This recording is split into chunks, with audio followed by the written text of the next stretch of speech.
All right, and welcome to this special episode of Real Estate Fight Club. This is What Would You Do, where we talk about professional committee standards and ethics violations. And here with me today is Jim Camarata. Hey, Jim.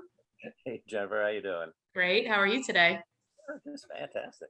Good. And Jim is with Keller Williams in Minnesota. Jim, what is the case you have for us today, sir?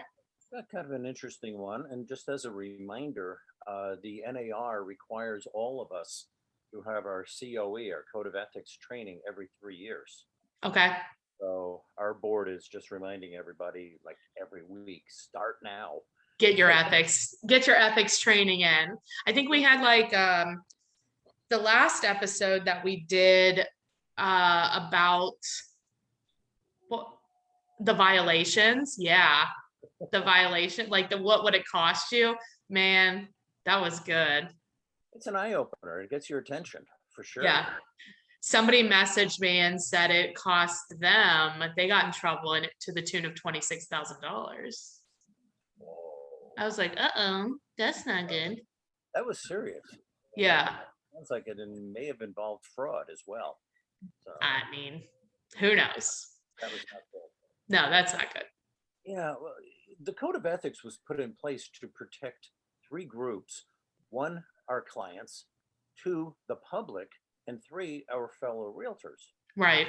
Now, it's in there for a reason, and we've just got to follow them. So, yeah.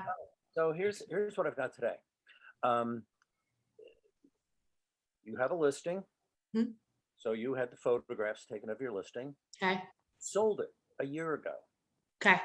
And you're working with an organization that if you have a client and they can't afford to buy right now, but they can't afford to rent, this company will come in and purchase the house and then rent it back to that client of yours. Okay, that happens now. It does. And so it's a great program. Well, what happens now too, if it's not that people can't afford it too, but also that they want to be a non-contingent buyer. Yep. Okay. But beyond that. Okay. So you're the listing agent. You paid for the photographer. You own those photographs. You do a social media posting about this particular service. Okay. That this house is for sale. Oh. It's a great service. And if you want to know more, contact me. So what if the buyer of that property who bought it last year reaches out and says, whoa, stop that. That's my house. It's not for sale. Take it down. What do you do? Well, it just doesn't seem like it is for sale, so it's not right. Are you violating something in ethics? I don't know. It feels like my answer is yes. Are you breaking the law? I don't think you're breaking the law. It feels like false advertising because it's not for sale. Yeah, it could be implied that it's for sale. And so therefore it could be construed as misleading. It's misleading. That's what they call it. Okay. Yeah. Are you in full violation of Article 12, which says realtors shall be honest and truthful in their real estate communications and shall present a true picture in their advertising, marketing, and other representations? But what if there's like a disclaimer that it's like, these are the types of houses that we can do. This is, you know what I mean? Instead of like, it feels like if there's some disclaimer, because like, even when we go and door knock or we mail things, it's like, we always have like a disclaimer, right? Yep. Oh, I didn't realize you were for sale. Yep. Please ignore this. This is not a solicitation. Exactly. And that lets us do the mailings and stuff. So it seems like, because there are like stock photos and there are different things. I don't know. Segue. Jennifer, what a perfect segue. Thank you. You're welcome. First. So anyway, here's what I advise the agent on doing. I said, you know what? You're not in violation, but it could be misleading. So you know what? It's not worth the bad press and the ill and the possible,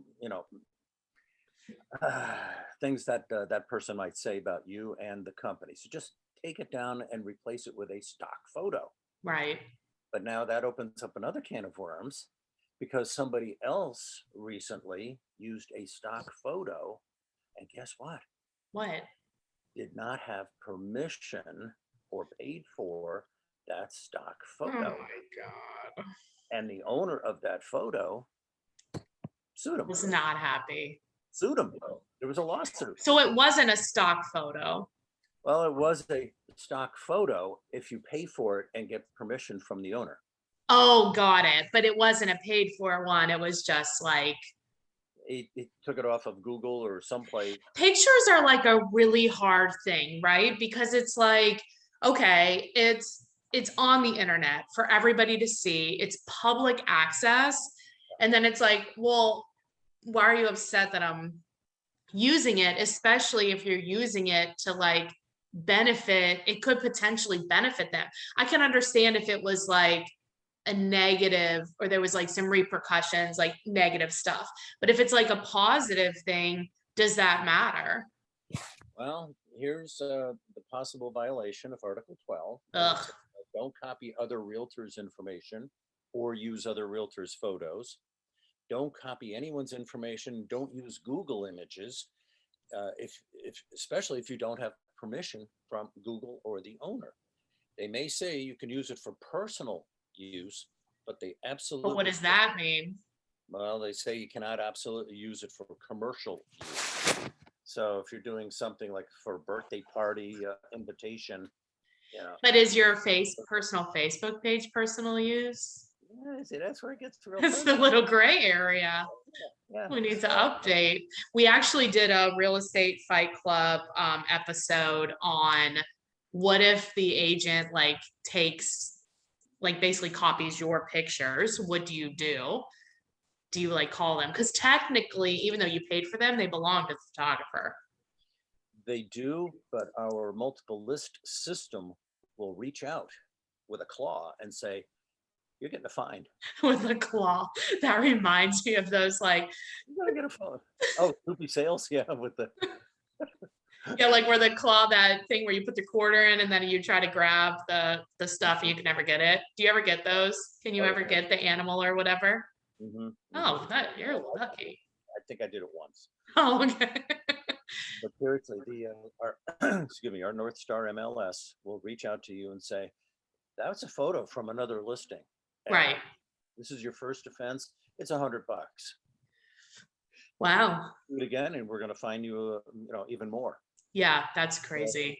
if you don't catch it, multiple list in our marketplace will, and they're going to fine you. You just don't do that.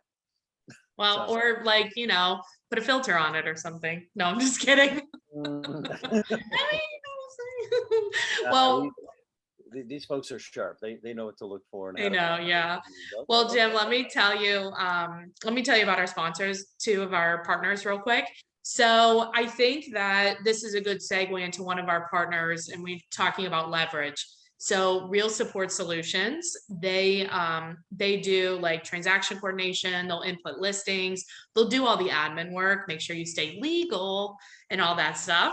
So you can go to realsupportsolutions.com and enter code Fight Club, and you'll either receive $100 off your first transaction or 3 free hours of training, because they do training and stuff for agents too, which is really nice.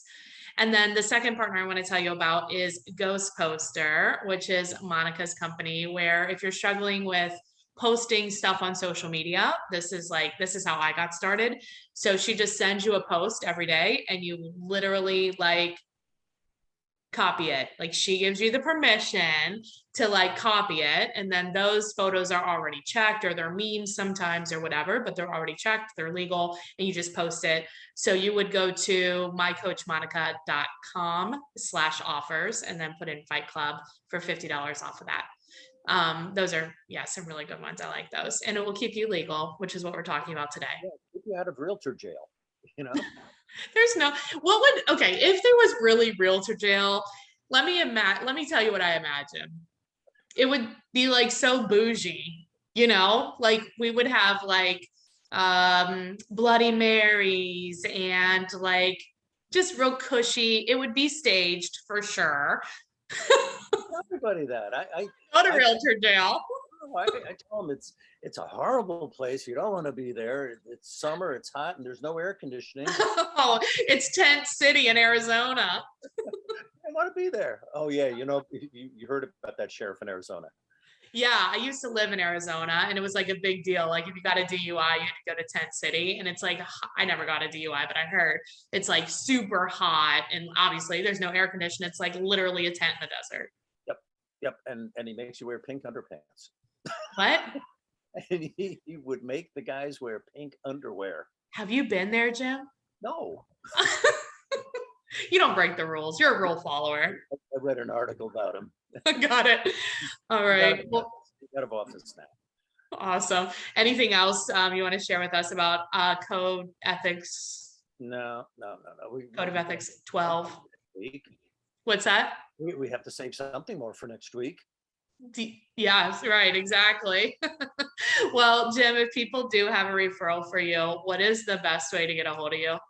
Call or text me, Jim Camarata at Keller Williams, and my phone number is 612-562-7461. Awesome. Thank you. Thank you. See ya. All right.